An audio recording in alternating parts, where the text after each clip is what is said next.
The other area I think that is really important, and we're already seeing, is as ports get blocked in supply chains, we created a globalized world in which some of the supply chains sort of systems that we all got fascinated with because they became business case studies are actually too complex, too reliant on weak links, etc. And as soon as something happens, boom.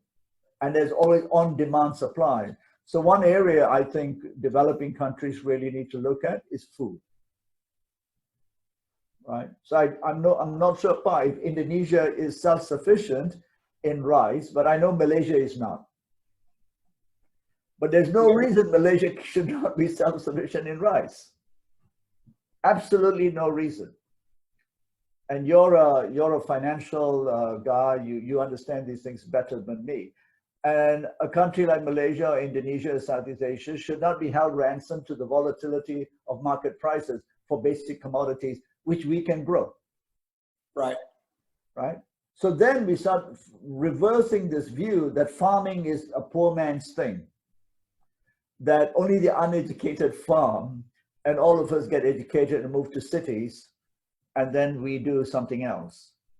But actually we change that and make farming actually a very important part of our economy, knowledge-based, very well managed, and priced properly so that the farmer is not the weakest link in our chain, which is why so many, as you know, then can't live in the countryside, they come to the cities. So I think those are very fundamental things. I think healthcare, self-sufficiency.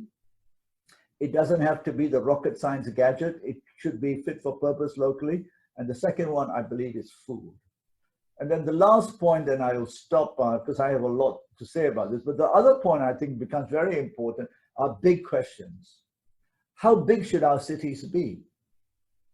Is mega cities the future, given the proximity of people living in such congested areas? Should we have a different way of now looking at how our large populations live, and therefore looking at what I call a network of secondary towns that support the rural sector and therefore the whole food supply thing as well?